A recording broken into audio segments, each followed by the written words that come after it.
નમસ્કાર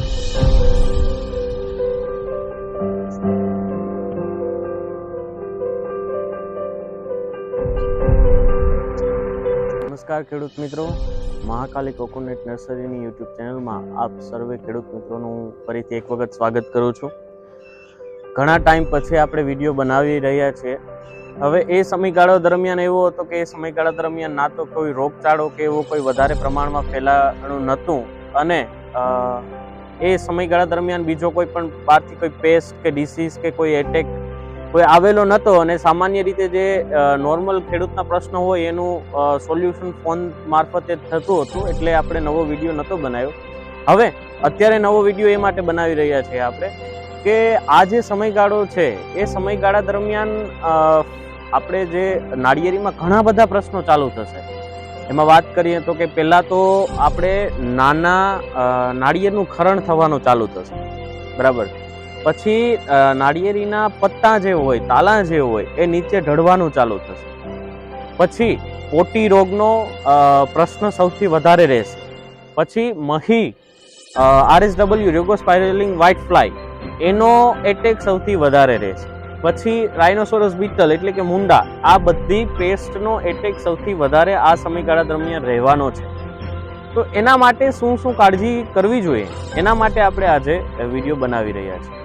તો આજે સર્વપ્રથમ આપણે એ મુદ્દાની વાત કરવાના છીએ કે આ સમયગાળા દરમિયાન દર વર્ષે હરેક જાતિની હરેક ટાઈપ વેરાયટીની નાળિયેરીમાં નાના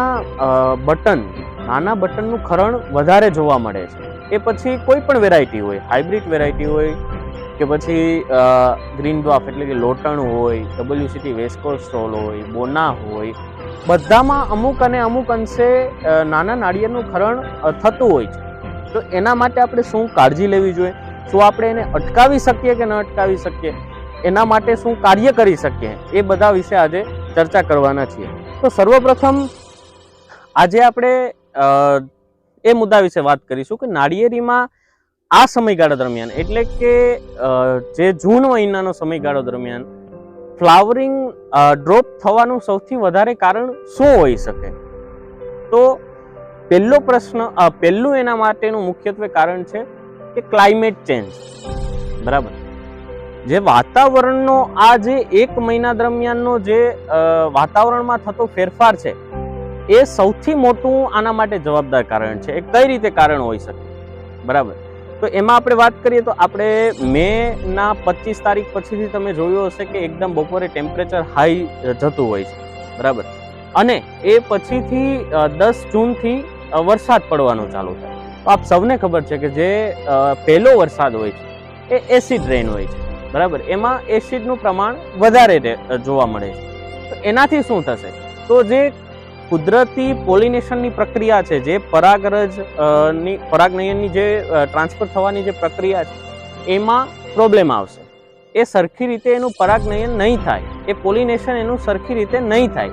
તો શું થશે? જો પોલિનેશન સરખી રીતે નહીં થાય તો એક સિમ્પલ વાત છે કે એ બટન 15-20 દિવસનું થઈ અને ખરી જવાનું, બરાબર.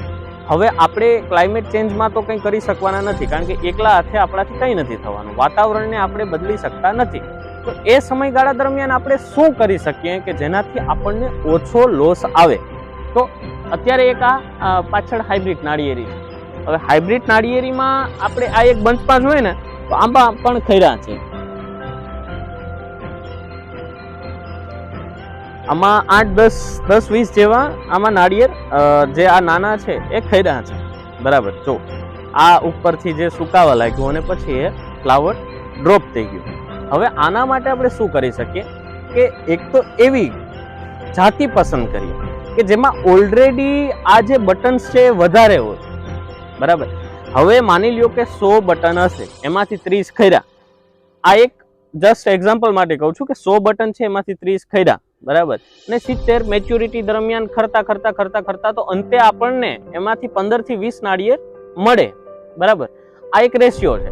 હવે લોટણની વાત કરીએ તો લોટણમાં એક તો ઓલરેડી 60-70 બટન હોવાના, બરાબર. એમાં પણ એ ખરવાના, તો એમાં આપણે પાછળનો રેશિયો છે ઓછો મળવાનો.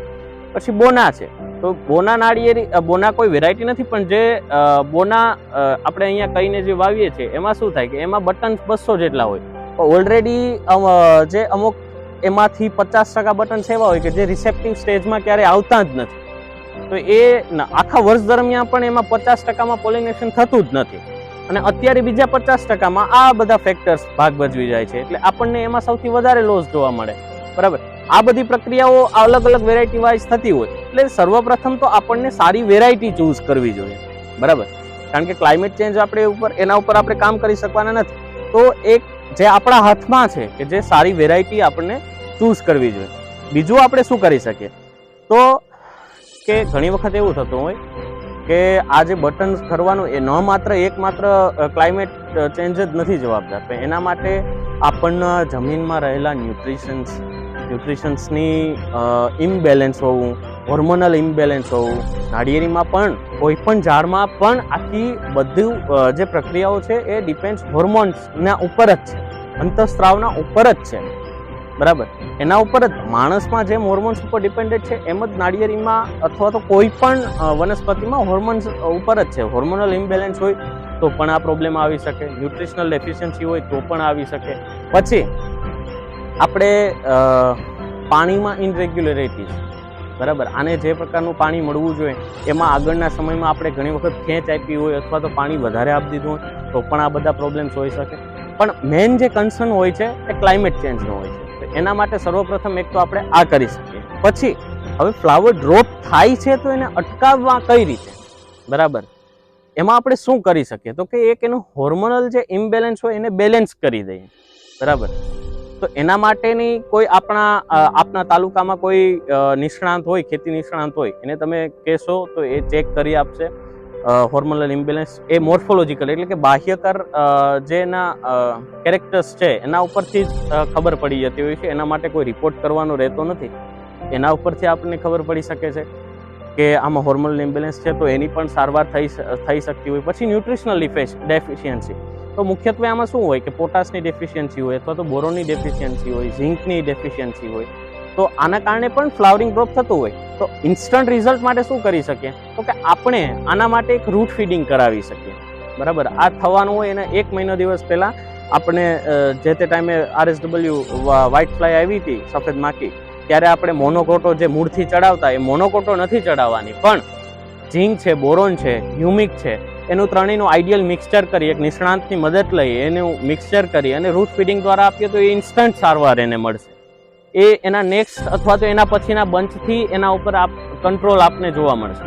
પછી બીજું તો કે પાણીની નિયમિતતા. હવે ચોમાસામાં આપણે આપણા હાથમાં નથી, એ તો કુદરત ગમે ત્યારે આપણને એમાં પાણી દેવાનું, તો એનું વધારે ડેમેજ ન થાય એના માટે તમે યોગ્ય સાવચેતી કાળજી લ્યો કે જ્યાં આપણું પાણી ભરાય છે ત્યાંથી નિકાલ થઈ શકે પાણીનો, તો એ કરીએ. જો નિકાલ નથી થતો અને કેટલા ટાઈમ માટે ભરાઈ રહી છે, કાદવ રહી છે કે પ્યોર પાણી રહી છે, એના પર બી ડિપેન્ડ કરે. માની લો કે કાદવ રહેતો હોય તો એમાં આપણને યુરિયાનું અને કેલ્શિયમ નાઇટ્રેટનું કરીએ તો કેલ્શિયમ નાઇટ્રેટથી એની જે ઇમ્યુનિટી છે એ થોડી વધી જાય, યુરિયાથી ક્લોરોફિલ કન્ટેન્ટ, નાઇટ્રોજનથી ક્લોરોફિલ કન્ટેન્ટ વધી જાય, તો જે નીચેથી એને જે માર પડે છે એની રિકવરી એ ઉપરના પત્તાથી કરી શકે. આ બધા રીતે આપણે બેલેન્સમાં આમાં કામ કરી શકતા હોઈએ છીએ. આમાં જો કોઈ પણ એક સ્પેસિફિક ટોપિક ઉપર કોઈને સલાહ જોતી હોય તો અમે કોલ કરી શકે એની ટાઈમ, રૂટ ફીડિંગ કેવી રીતે કરાવો એ બધું આપણે એમને સમજાવી દઈશું. તો આ બધા મુખ્યત્વે કારણ હોય છે કે જેના ઉપર ખેડૂતને કામ કરવું જોઈએ. તો આપણે જે મુજબ મેં તમને સમજાવ્યા એ મુજબ કે અલગ અલગ કારણોસર ફ્લાવર ડ્રોપ થતું હોય, તેમાંથી આપની નાળિયેરીમાં કયા કારણોસર ફ્લાવરિંગ ડ્રોપ થાય છે અને એના માટે શું કરી શકીએ એનું પણ મેં સમજાવ્યું છે. તો માત્ર આપ એ જાણો કે આપ કયા કારણસર આપનામાંથી ફ્લાવરિંગ ડ્રોપ થાય છે.